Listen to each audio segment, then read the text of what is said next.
Welcome to A9 TV బులెటిన్ల ముందుగా headlines చూద్దాం. తిరుమల కోట్ల మంది హిందువుల పుణ్యక్షేత్రమన్న చంద్రబాబు భక్తుల మనోభావాలను పరిరక్షించేందుకు తమ ప్రభుత్వం ప్రాధాన్యతను ఇస్తుందని వ్యాఖ్య. ఆలయ ఆచారాలకు భిన్నంగా ఎవరు వ్యవహరించవద్దని విన్నపం.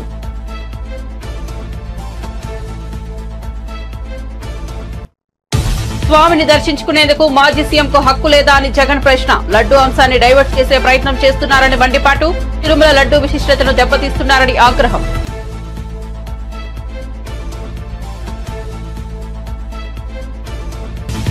దసరా తర్వాత ఏపీకి 4 కుంకి ఏనుగులు వెల్లడించిన కర్ణాటక మంత్రి ఈశ్వర్ బి ఖండ్రే.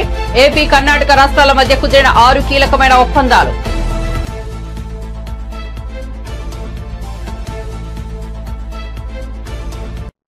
హైదరాబాద్ లోని పొంగులేటి నివాసంలో ఈడీ రైడ్స్. మొత్తం 15 చోట్ల ఏకకాలంలో సోదాలు. ఢిల్లీ నుంచి వచ్చిన ఈడీ అధికారులు.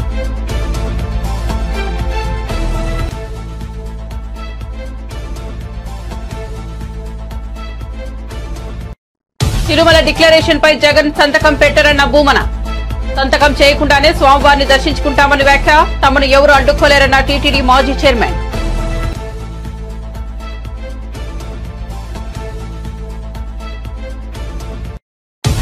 జగన్ పెళ్లి క్రైస్తవ సాంప్రదాయం ప్రకారం జరిగిందన్న ఆనం.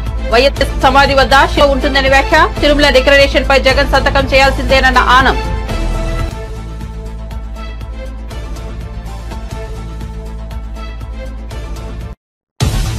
రైతులకు కాంగ్రెస్ ఇచ్చిన హామీలను వెంటనే అమలు చేయాలని హరీష్ రావు డిమాండ్. కేసీఆర్ హయాంలో నాట్ల సమయంలోనే రైతు బంధు ఇచ్చామన్న మాజీ మంత్రి ఇప్పుడు పంట తోటకు వచ్చినా ఇవ్వలేదని విమర్శ. 2 పిల్లలు కూలితే ప్రాజెక్టే కూలిపోయినట్లుగా మాట్లాడుతున్నారని ఆగ్రహం. ఇక వార్త వివరాల్లోకి వెళ్తే తిరుమల లడ్డూ ప్రసాదం వ్యవహారం పూర్తిగా రాజకీయ రంగు పులుముకుంది. తిరుమల పర్యటనకు వెళ్తున్నారని జగన్ ప్రకటించిన తర్వాత ఈ వ్యవహారం మరింత ముదిరింది. క్రైస్తవుడైన జగన్ తిరుమల డిక్లరేషన్ పై సంతకం చేసిన తర్వాతే శ్రీవారిని దర్శించుకోవాలని హిందూ సంఘాలు డిమాండ్ చేశాయి. ఈ క్రమంలో ఏపీ ముఖ్యమంత్రి చంద్రబాబు ఎక్స్ వేదికగా కీలక వ్యాఖ్యలు చేశారు. కలియుగ వైకుంఠమైన తిరుమల శ్రీవారి ఆలయం కోట్ల మంది హిందువుల అతిపెద్ద పుణ్యక్షేత్రమని సీఎం చెప్పారు. ఈ దివ్యక్షేత్రం మన రాష్ట్రంలో ఉండటం మన అందరి అదృష్టమని అన్నారు. 7 కొండల వారి పవిత్రతను కాపాడేందుకు భక్తుల మనోభావాలను పరీక్షించేందుకు తమ ప్రభుత్వం ఎప్పుడూ అత్యంత ప్రాధాన్యతను ఇస్తుందని చెప్పారు. తిరుమల దర్శనానికి వెళ్లే ప్రతి భక్తుడు అత్యంత నియమనిష్టలతో శ్రద్ధాశక్తులతో స్వామివారిని కొలుస్తారని అన్నారు.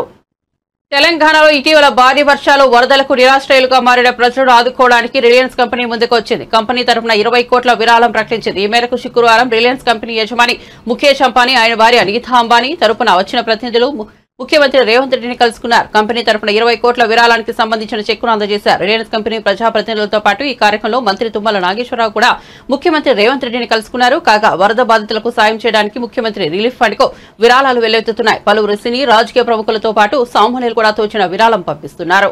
దసరా తర్వాత ఆంధ్రప్రదేశ్ రాష్ట్రానికి మావోలతో సహా 4 కుంకి ఏనుగులను పంపడానికి సిద్ధంగా ఉన్నామని తెలిపారు కర్ణాటక మంత్రి ఈశ్వర్ బి ఖండ్రే. ఆంధ్రప్రదేశ్ కర్ణాటక రాష్ట్రాల మధ్య 6 కీలకమైన ఒప్పందాలు జరిగాయి. రాష్ట్ర ఉప ముఖ్యమంత్రి అటవీ పర్యావరణ శాస్త్ర సాంకేతిక శాఖ మంత్రి పవన్ కళ్యాణ్ తో కర్ణాటక రాష్ట్ర అటవీ పర్యావరణ శాఖల మంత్రి ఈశ్వర్ బి ఖండ్రే సమావేశమయ్యారు. ఈ భేటీలో 2 రాష్ట్రాల అటవీ శాఖ ఉన్నతాధికారులు పాల్గొన్నారు. అనంతరం మీడియాతో ఈశ్వర్ బి ఖండ్రే ఈఎంఓఈకు సహకరించిన 2 రాష్ట్రాల సీఎంలు, డిప్యూటీ సీఎంలు, అధికారులకు ధన్యవాదాలు తెలిపారు.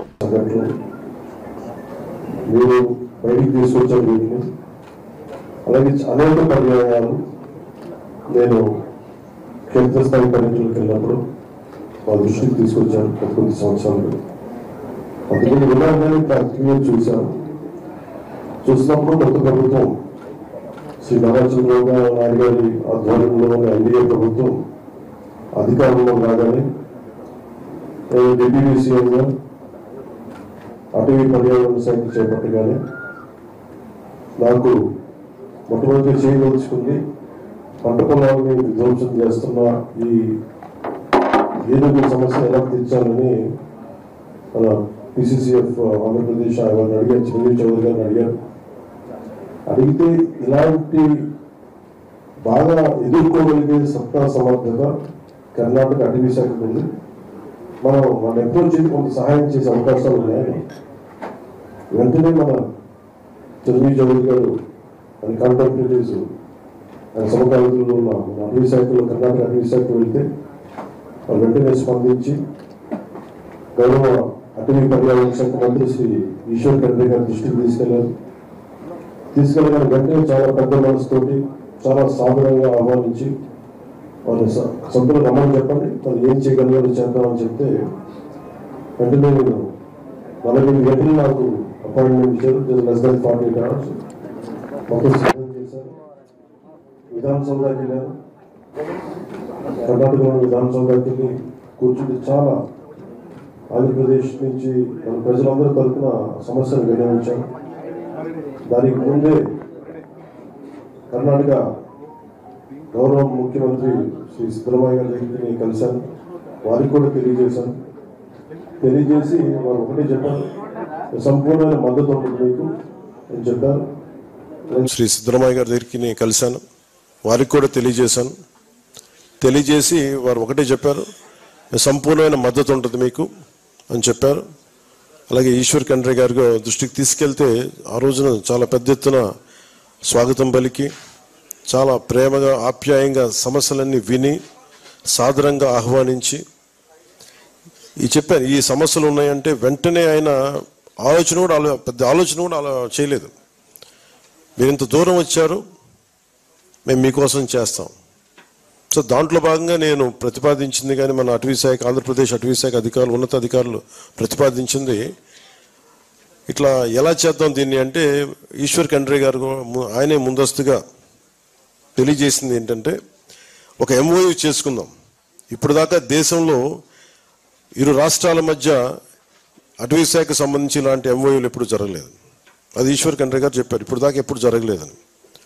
పొరుగు రాష్ట్రాల మధ్య ఇంటర్డిపెండెన్స్ ఉండాలి, పరస్పర సహకారం ఉండాలి, దీన్ని ఖచ్చితంగా ముందుకు తీసుకెళ్దామని చెప్పి ఆ రోజున సమస్యలన్నీ మేము వారి దృష్టికి తీసుకెళ్ళినప్పుడు ముఖ్యంగా 6 అంశాల మీద చాలా కీలకమైన నిర్ణయాలు తీసుకున్నాం. ఒకటి, ఈ ఏనుగులు మొత్తం మన ఒకవైపు మన తమిళనాడు నుంచి, కర్ణాటక నుంచి, ఇటు కేరళ నుంచి మొత్తం ఇది ఎలిఫెంట్ కారిడార్. అది ఒకసారి తమిళనాడులో ఉన్న ఎలిఫెంట్స్ కూడా ఇక్కడికి వచ్చేస్తాయి. మనకున్నది తన రాజకీయ జీవితంలో ఇంత దుర్మార్గమైన ప్రభుత్వాన్ని ఎప్పుడు చూడలేదని వైసీపీ అధినేత జగన్ మండిపడ్డారు. మాజీ ముఖ్యమంత్రి అయిన తాను తిరుమల వెంకటేశ్వర స్వామిని దర్శించుకోవడానికి వెళ్తుంటే అడ్డుకునే ప్రయత్నం చేశారని అన్నారు. తిరుమల పర్యటన రద్దు చేసుకున్న అనంతరం జగన్ మీడియా సమావేశం నిర్వహించారు. ప్రెస్ మీట్ లో ఆయన మాట్లాడుతూ దేవుడి దగ్గరకు వెళ్తుంటే అడ్డుకునే కార్యక్రమాన్ని ఎప్పుడు చూడలేదని అన్నారు. జగన్ తో పాటు వెళ్లేందుకు అనుమతి లేదంటూ వైసీపీ నేతలకు నోటీసులు ఇచ్చారని దుయ్యబట్టారు. ఇది రాక్షస రాజ్యం కాదా అని ప్రశ్నించారు. లడ్డూ అంశాన్ని డైవర్ట్ చేసేందుకే ఇలా చేస్తున్నారని అన్నారు. 100 రోజుల ప్రభుత్వ పాలన వైఫల్యాల నుంచి ప్రజలను డైవర్ట్ చేసేందుకు ప్రయత్నిస్తున్నారని మండిపడ్డారు.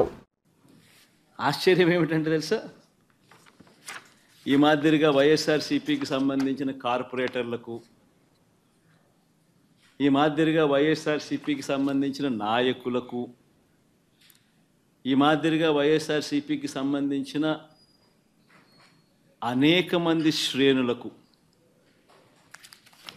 ఈ మాదిరిగా నోటీసులు ఇవ్వడం,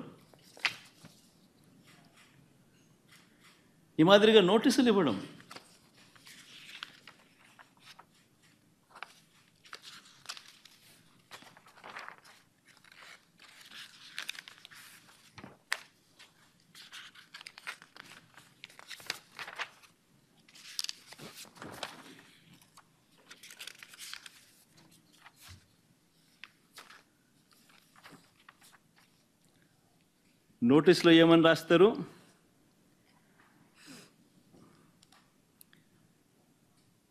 మాజీ ముఖ్యమంత్రి సభ్యులు వైఎస్ జగన్మోహన్ రెడ్డి గారు తిరుమల తిరుపతి సందర్శన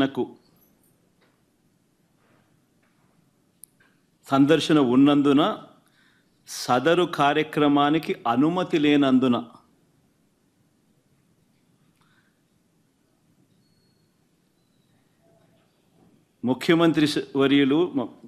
మాజీ ముఖ్యమంత్రి వర్యులు వైఎస్ జగన్మోహన్ రెడ్డి గారి తిరుమల తిరుపతి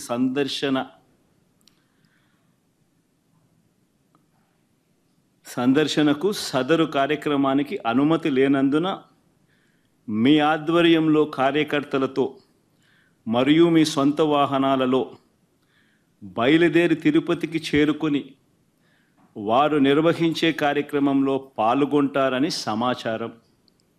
కావున అనుమతి లేని పై తెలిపిన కార్యక్రమమందు పాల్గొనడం చట్టరీత్యా వ్యతిరేకమని తెలియజేస్తూ ఇవ్వబడుతున్న నోటీసు.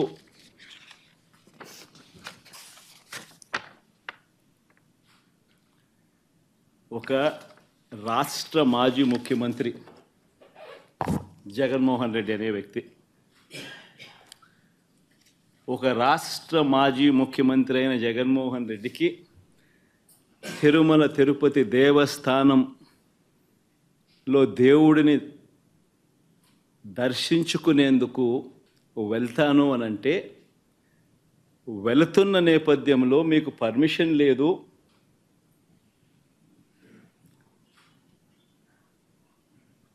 ఆ కార్యక్రమంలో ఎవరు పాలు పంచుకున్నా మీ అందరినీ అరెస్ట్ చేస్తాము అని గుడికి పోవడానికి పోతా ఉంటే నోటీసులు ఇస్తూ ఉన్నారు. నిజంగా ఆలోచన చేయమని అడుగుతా ఉన్నా. ఏ ప్రపంచంలో ఉండం? రాక్షస రాజ్యం కాదా ఇదని అడుగుతా ఉన్నా.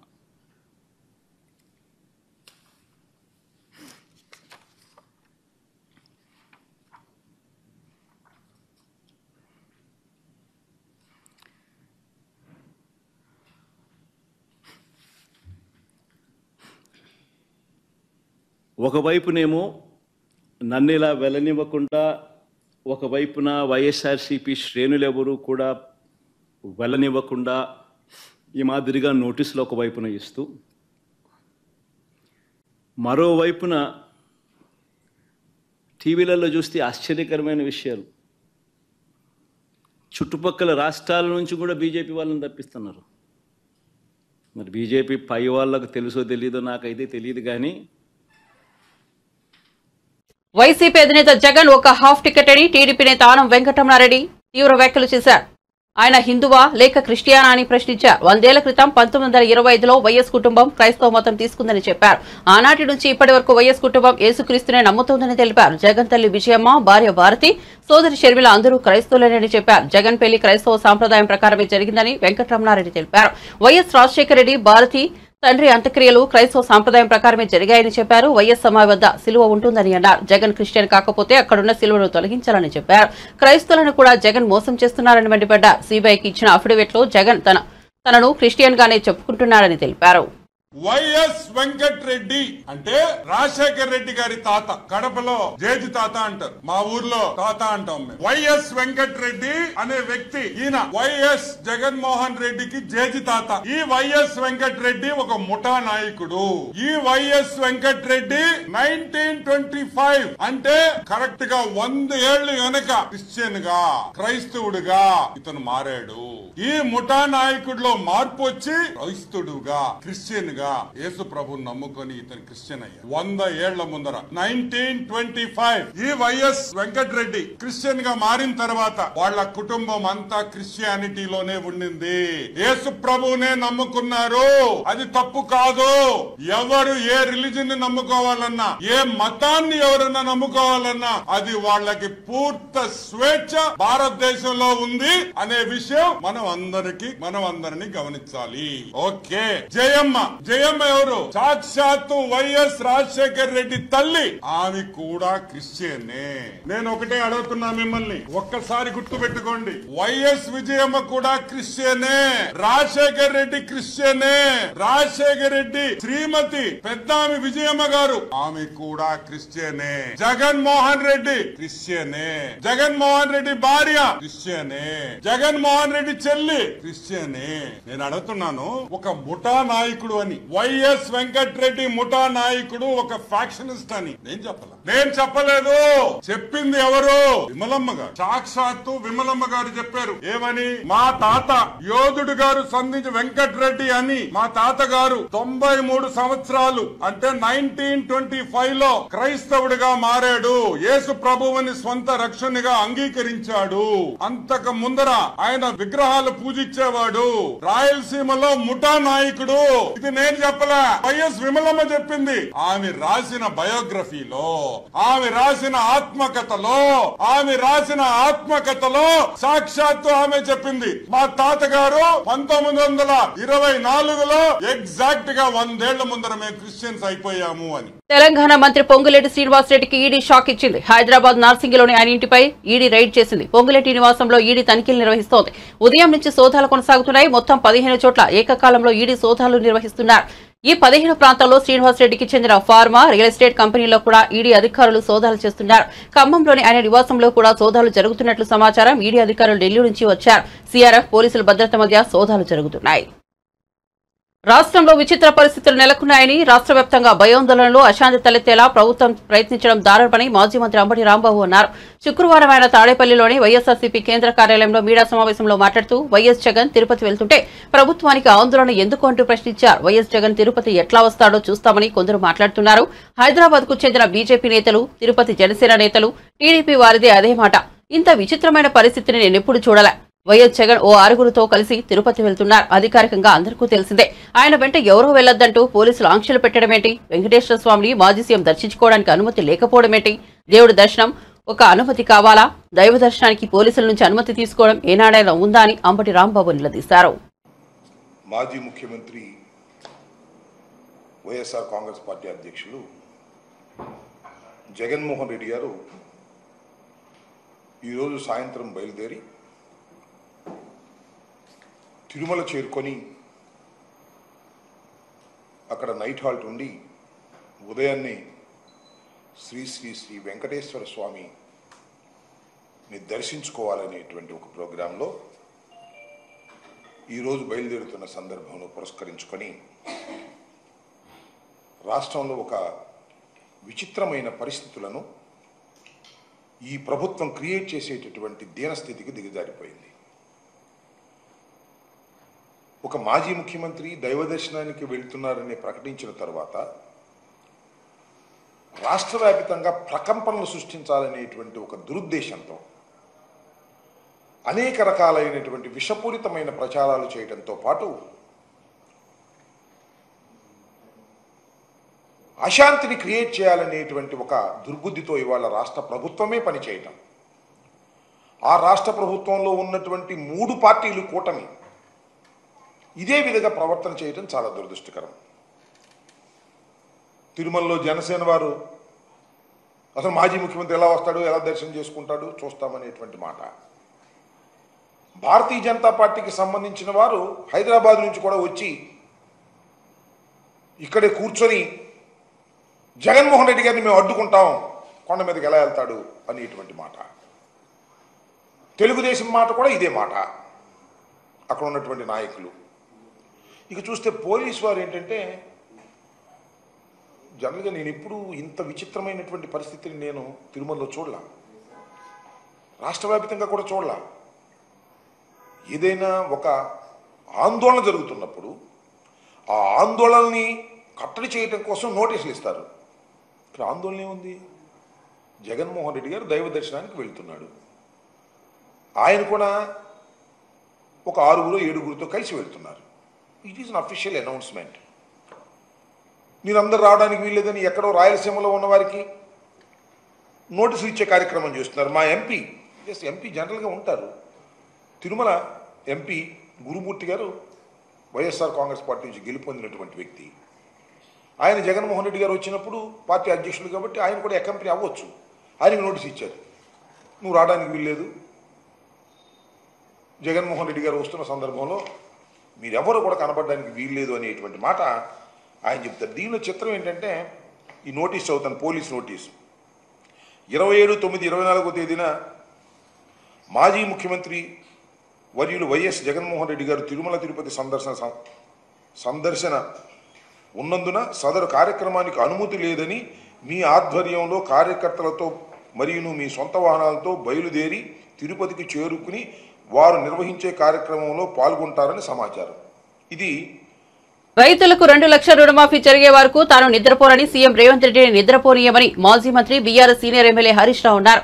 యనమల రేవంత్ రెడ్డి అంటే ఎగవేతల రేవంత్ రెడ్డిగా మారారని ఎద్దేవా చేశారు. సిద్దిపేట జిల్లాలోని నంగునూరు మండల కేంద్రంలో బీఆర్ఎస్ నేతలు ధర్నా చేపట్టారు. 2 లక్షల రుణమాఫీతో పాటు రైతులకు కాంగ్రెస్ ఇచ్చిన హామీలు వెంటనే అమలు చేయాలని డిమాండ్ చేస్తూ బీఆర్ఎస్ నేతలు ఆందోళన చేపట్టారు. ఈ ధర్నాలో హరీష్ రావు పాల్గొన్నారు. ఈ సందర్భంగా ఆయన మాట్లాడుతూ కేసీఆర్ హయాంలో నాట్ల సమయంలో రైతు బంధు ఇస్తే పంటలు కోతకు వచ్చినా కాంగ్రెస్ ప్రభుత్వం ఇవ్వడం లేదన్నారు. తాము 10 ఏళ్ల పాటు రైతులకు ఇబ్బందులు లేకుండా 24 గంటలు కరెంట్ ఇస్తే కాంగ్రెస్ ప్రభుత్వం ఏమాత్రం దొంగతనంగా రాత్రి కరెంట్ ఇస్తోందని విమర్శించారు. కరోనా సమయంలో కూడా రైతు బంధు ఇచ్చి ఆదుకున్నామన్నారు. ఇప్పుడు ఇప్పుడు ఎందుకు వస్తలేదు రైతు బంధు? కేసీఆర్ ఉండగా నాట్లు పడే వరకు మీ ఫోన్లన్నీ టింగు టింగున మోగినాయా లేవా? ఇప్పుడు నాట్లు అయిపోయా, కలుపు అయిపోయా, మందేస్తిమి. ఇక రేపు మాపు కోతకు రాబట్టే దసరా పండుగ దగ్గరికి వస్తుంది కానీ రైతు బంధు పైసలు మాత్రం రేవంత్ రెడ్డి ఎత్తలేడు. వేసిండా? మాటలు మాత్రం కోటలు దాటుతున్నాయి. మాట్లాడమంటే అన్ని వంకర మాటలు మాట్లాడతాడు. మరి రైతు బంధు ఎందుకు వేస్తలేడు? ఏం చెప్పిందప్పుడు? కేసీఆర్ ఉండగా మొదలు 4,000 ఇచ్చిండు, మళ్ళా గెలిస్తే 5 ఇస్తా అంటే 5 ఇచ్చిండు, మళ్ళా గెలిస్తే 8,000 చేస్తా అన్నాడు. కానీ గెలిస్తే మనం చేద్దాం. కానీ వీళ్ళు గెలిచిండ్రు 7,500 ఇస్తా అన్నారు. ఇవాళ ఇప్పటి వరకు సప్పులు లేదు. పోయిన యాసంగిలా 5,000 ఇచ్చిండు, 2,500 ఎగబెట్టిండు. ఈ వానకాలం ఇస్తాము అన్నారు. ఈ వానకాలం 7,500 లేదు, 5,000 కూడా లేదు. ఆయన 5,000 కూడా రాలేదు. రైతు బంధు వల్లేదని 3 పైసల మిత్తికి తెచ్చినా అని మా దుర్గారెడ్డి గారు బాధపడబట్టే. ఇంకొకరు 2 రూపాయల మిత్తికి తెచ్చినా అన్నాడు. యాదగిరి 2 రూపాయల మిత్తికి తెచ్చినా అన్నాడు. నువ్వు రైతు బంధు అయ్యాక ఇలా అప్పుల పాలు చేస్తున్నట్టు రైతుల్ని. ఇవాళ కేసీఆర్ ఉండగా వస్తే ఇంత దున్ననీకి ట్రాక్టర్ కిరాయికో, మందు బస్తాలకో, కలుపు మందం ఇంత ఆసరైండు మన కేసీఆర్. వీళ్ళేంది ఏదో ఒక కుంటి సాకులు చెప్పి, అబద్దాలు చెప్పి ఇప్పటిదాకా రైతు బంధు పైసలు కూడా ఇవ్వట్లేదు. ఏమైంది? కరోనా వచ్చిన కష్టకాలంలో కేసీఆర్ ఇస్తాడెట్లా? ఇప్పుడు అంత మంచిగా ఉన్నప్పుడు రేవంత్ రెడ్డి ఇయ్యడెట్లా? ఇది న్యాయమా అని నేను అడుగుతున్నా. ఇది మోసం చేయడం కాదా? రాష్ట్రంలో రైతుల్ని ఆగం చేయడం కాదా? కేసీఆర్ ఒక్కసారి ఇచ్చిండా? 11 సార్లు ఇచ్చిండు. 11 సార్లు రైతు బంధు ఇచ్చిండు. టైం మీద ఇచ్చిండు. ఇంకో పని ఆపుకున్నాడు, ఇంకో పద్దు ఆగబట్టుకున్నాడు. కానీ రైతుకు మాత్రం తిప్పలు పెట్టలే. అది ఎరువు బస్తాలైనా, కరెంట్ అయినా, రైతు బంధు అయినా, ఊరూరికి కొనుగోలు కేంద్రాలు పెట్టి ఒక్క గింజ లేకుండా టైం మీద వడ్లు కొనుడైనా, వడ్ల పైసలు 3 వద్దులలో వేసుకుంటా మిమ్మల్ని కాపాడుకోలే. వడ్లు కొంటే 3 వద్దులలో పైసలు వేసిండు కేసీఆర్. ఎక్కడ కూడా రైతుకు ఇంత ఇబ్బంది రానియలేదు. ఇంత కేసీఆర్ వచ్చినాకనే రైతుల భూముల విలువలు పెరగలే. మన ఊర్లో పొన్న కేసీఆర్ రాకముందు 5 లక్షలుండే. కేసీఆర్ వచ్చి కరెంటు మంచిగా ఇచ్చి, కాళేశ్వరం నీళ్లు తెచ్చి, చెరువులు మంచిగా చేసి, పెద్దవాగు మీద చెక్ డ్యాములు కట్టి, కానుగొర్రె మీద ఇన్ని చెక్ డ్యాములు కట్టి మంచిగా 2 పంటలు వండేటట్టు వ్యవసాయాన్ని మంచిగా చేసిండు. రైతు విలువ పెంచిండు. ఆ దెబ్బకు రైతు చేతిలో ఉండే భూమి విలువ పెరిగింది. 5 లక్షలున్న భూమి నంగునూరు మండలంలో ఏ ఊర్లో పోయినా 25 లక్షలు 30 లక్షలకు ఎకరం అయ్యేటట్టు చేసిండా లేదా కేసీఆర్? ఇప్పుడు కాంగ్రెస్ వాడు వచ్చినాక కొండ్రోడే లేడు. ఇంత లగ్గం ఉన్నదనో, ఏదన్నా ఆపద పడ్డదనో, ఓ అద్దపిగడు అమ్ముకుందామంటే కూడా మరి కూడా చూస్తలేడు. మళ్ళా భూముల విలువలు తగ్గినాయి. మళ్ళా కాంగ్రెస్ వచ్చింది, రైతు యొక్క విలువ తగ్గించేటువంటి పరిస్థితి వచ్చింది. ఇది మనం చూస్తారేమో ఊర్లో పోనా అంటే ఏ ఒక్క మంచి పని లేదు. మాజీ ముఖ్యమంత్రి జగన్ తిరుమల పర్యటన డిక్లరేషన్ అంశంపై రాష్ట్ర వ్యాప్తంగా చర్చనీయాంశంగా మారింది. ఈ అంశంపై ఏపీసీసీ చీఫ్ షర్మిల స్పందించారు. తిరుమలలో జగన్ డిక్లరేషన్ ఇవ్వాల్సిన అవసరం వద్దా అని షర్మిలను మీడియా ప్రతినిధులు ప్రశ్నించగా, తిరుమలలో డిక్లరేషన్ ఇవ్వాల్సిన రూల్ అందరికీ వర్తిస్తుందని సమాధానమిచ్చారు. Rules applied for all people అని ఏపీసీసీ చీఫ్ వ్యాఖ్యానించారు. ఇవి ఎక్కడికి దారి తీస్తాయి అన్న స్పృహ లేకుండా, అన్న ఇంగితమన్నా లేకుండా రెస్పాన్సిబుల్ పొజిషన్స్లో ఉన్న వాళ్ళు మాట్లాడాల్సిన మాటలేనా ఇవి? మళ్ళీ చెప్తున్నాం, లడ్డూ కల్తీ జరిగిన విషయంలో మతోన్మాద చర్యలు అవసరం లేదు, సవాళ్ళు ప్రతి సవాళ్ళు కూడా అవసరం లేదు. దీక్షలు, ప్రమాణాలు అంతకంటే అవసరం లేదు. ఇక్కడ కావాల్సిందల్లా నిజం. ప్రజలకు నిజం తెలియాలి. ఈ తప్పు ఎవరు చేశారు, పెద్ద చేపలా చిన్న చేపలా, ప్రజలకు నిజం తెలియాలి, చర్యలు తీసుకోవాలి. మళ్ళీ ఈ తప్పు జరగకుండా జాగ్రత్త పడాలి. అది మానేసి ఇలా నీచమైన మత రాజకీయాలు చేయడం చాలా దుర్మార్గం. మేము దీనికి వ్యతిరేకం. కాంగ్రెస్ పార్టీ ఒక సెక్యులర్ పార్టీ. కాంగ్రెస్ పార్టీ రాజ్యాంగాన్ని గౌరవించే పార్టీ. కాంగ్రెస్ పార్టీ అన్ని మతాలని గౌరవిస్తుంది, అన్ని కులాలను గౌరవిస్తుంది, అన్ని భాషలను, అన్ని ప్రాంతాలను గౌరవించే పార్టీ కాంగ్రెస్ పార్టీ. మా నాయకుడు రాహుల్ గాంధీ గారు సోదరభావం కోసం, ప్రేమను పెంచడం కోసం కన్యాకుమారి నుంచి కశ్మీర్ వరకు వేల కిలోమీటర్లు పాదయాత్ర చేసిన వాడు మా నాయకుడు. సవినయంగా హంబ్లీ సబ్మిట్ దిస్. కాబట్టి ఇంత నీచమైన రాజకీయాలు చేయడం మేము తట్టుకోలేకపోతున్నాం. కానీ ఎన్నిసార్లు అడిగినా అటు మోడీ గారు కానీ ఇటు చంద్రబాబు గారు కానీ సిబిఐ ఎంక్వైరీ వేయటం లేదు. కాబట్టి మేము కాంగ్రెస్ పార్టీ ఈరోజు సుప్రీంకోర్టు చీఫ్ జస్టిస్ గారికి ఒక లేఖ రాయడం జరిగింది. ఈ లేఖ ద్వారా సిబిఐ ఎంక్వైరీ జరగాలి అని, ఎందుకు జరగాలో దాని కారణాలన్నీ వివరించడం జరిగింది. సుమోటో కింద సుప్రీంకోర్టే దీన్ని టేకప్ చేసి ఇన్వెస్టిగేట్ చేయాలని కోరడం జరిగింది. ఒకవేళ సిబిఐ ఎంక్వైరీ ఏ కారణం చేతైనా వీలు కాకపోతే మన రాష్ట్రం చేస్తున్న ఈ సిట్ ఇన్వెస్టిగేషన్ను సుప్రీంకోర్టు స్వయంగా మానిటర్ చేయాలని కోరటం జరిగింది. వైసీపీ అధినేత మాజీ ముఖ్యమంత్రి జగన్ తిరుమల పర్యటన ఉత్కంఠను రేకెత్తించిన సంగతి తెలిసిందే. తిరుమల శ్రీ వెంకటేశ్వర స్వామి వారిపై తమకు విశ్వాసం ఉందంటూ డిక్లరేషన్లో జగన్ సంతకం చేయాల్సిందేనని కూటమి నేతలు, హిందూ సంఘాలు డిమాండ్ చేశాయి. ఈ నేపథ్యంలో వైసీపీ నేత టీటీడీ మాజీ చైర్మన్ భూమన కరుణాకర్ రెడ్డి స్పందించారు. డిక్లరేషన్పై జగన్ ఎందుకు సంతకం పెట్టాలని భూమన ప్రశ్నించారు. జగన్ ఆ పని చేయరని స్పష్టం చేశారు. సంతకం చేయకుండానే శ్రీవారిని దర్శించుకుంటామని చెప్పారు. తమను ఎవరూ అడ్డుకోలేరని అన్నారు. మరోవైపు చివరి క్షణంలో తిరుమల పర్యటనను జగన్ రద్దు చేసుకోవడం గమనార్హం. చంద్రబాబు నాయుడు గారు హిందువులనందరూని ఆకర్షించటానికి నెయ్యిలో జంతువుల కొవ్వు కలిపి అన్నప్రసాదాలు, లడ్లు తయారు చేస్తున్నారు అనే ఆరోపణ చేసి చివరకు అది పూర్తిగా ఆయన ఆరోపణ జనంలో పలుచనవుతున్నటువంటి సందర్భంలో మళ్ళీ కొత్తగా జగన్మోహన్ రెడ్డి గారు స్వామివారి దర్శనానికి వస్తూ ఉంటే ఆయన మీద నీలాపనిందలు మోపుతూ ఆయన కూటమి నాయకుల చేత, కార్యకర్తల చేత పెద్ద ఎత్తున ఆయన మాట్లాడిస్తున్నటువంటి మాటలన్నీ కూడా వింటున్నాం. ఆలయ అధికారులు ఒక్కరు కూడా నోరు మెదపకుండా ఉంటే కూటమి నాయకులు చంద్రబాబు నాయుడు గారే అన్నీ మాట్లాడేస్తున్నారు. నెయ్యి విషయంలో, కల్తీ విషయం కూడా టీటీడీ ఈఓ ఏమాత్రము స్పందించకుండా ఉంటే సాక్షాత్తు ముఖ్యమంత్రి గారే మాట్లాడడం జరిగింది.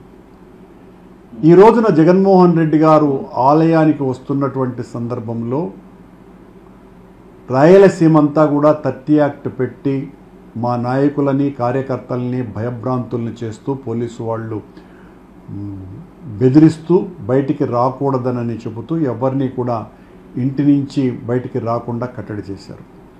At the same time Telugu Desam party గుండాలు, జనసేన పార్టీకి సంబంధించిన గుండాలు, బీజేపీ ముసుగులో ఉన్నటువంటి గుండాలు వీళ్ళందరూ కలిసి జగన్మోహన్ రెడ్డి గారి పర్యటనను అడ్డుకోవటం కోసమని గత 2 రోజులుగా విశ్వ ప్రయత్నాలు చేస్తున్నారు.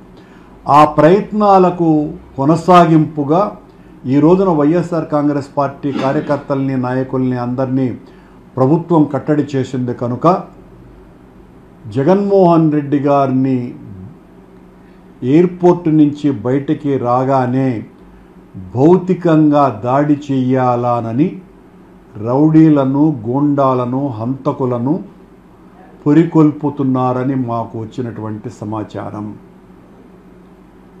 ఇంత దారుణమైనటువంటి చర్య ఊహించలేం. ఇప్పటికే వాళ్ళ నాయకులందరూ కూడా ఒకరికొకరు ఫోన్లు చేసుకుంటూ ఎవరెవరు రావాలి, ఎలా దాడి చేయాలి అని రాళ్లతో, కర్రలతో ఆయనను గాయపరిచి హత్యా ప్రయత్నం చేయాలా అన్నంత తీవ్ర స్థాయిలో ఈ రోజున వాళ్ళు కుట్రకు తెర తీశారు. మేమేమి ఇది ఆరోపిస్తున్నటువంటి విషయం కాదు. బులెటిన్ ముగించే ముందు హెడ్లైన్స్ మరోసారి చూద్దాం. తిరుమల కోట్ల మంది హిందువుల పుణ్యక్షేత్రమన్న చంద్రబాబు, భక్తుల మనోభావాలను పరిరక్షించేందుకు తమ ప్రభుత్వం ప్రాధాన్యతను ఇస్తుందని వ్యాఖ్య. ఆలయ ఆచారాలకు భిన్నంగా ఎవరు వ్యవహరించవద్దని విన్నపం.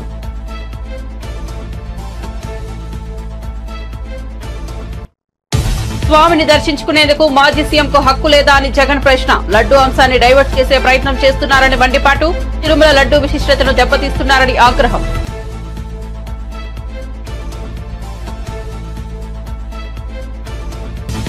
దసరా తర్వాత ఏపీకి 4 కుంకి ఏనుగులు వెల్లడించిన కర్ణాటక మంత్రి ఈశ్వర్ వి ఖండ్రే.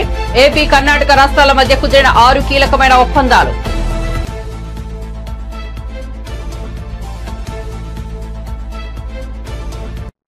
హైదరాబాద్ లోని పొంగులేటి నివాసంలో ఈడీ రైడ్స్. మొత్తం 15 చోట్ల ఏకకాలంలో సోదాలు. ఢిల్లీ నుంచి వచ్చిన ఈడీ అధికారులు.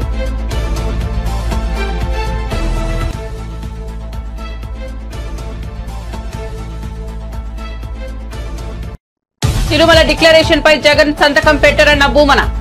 సంతకం చేయకుండానే స్వామివారిని దర్శించుకుంటామని వ్యాఖ్య. తమను ఎవరు అడ్డుకోలేరన్న టీటీడీ మాజీ చైర్మన్.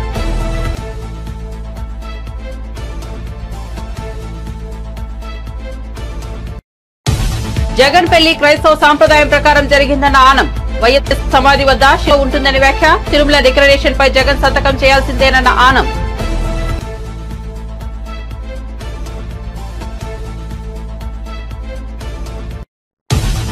రైతులకు కాంగ్రెస్ ఇచ్చిన హామీలను వెంటనే అమలు చేయాలని హరీష్ రావు డిమాండ్. కేసీఆర్ హయాంలో నాట్ల సమయంలోనే రైతు బంధు ఇచ్చామన్న మాజీ మంత్రి ఇప్పుడు పంట తోటకు వచ్చినా ఇవ్వలేదని విమర్శ.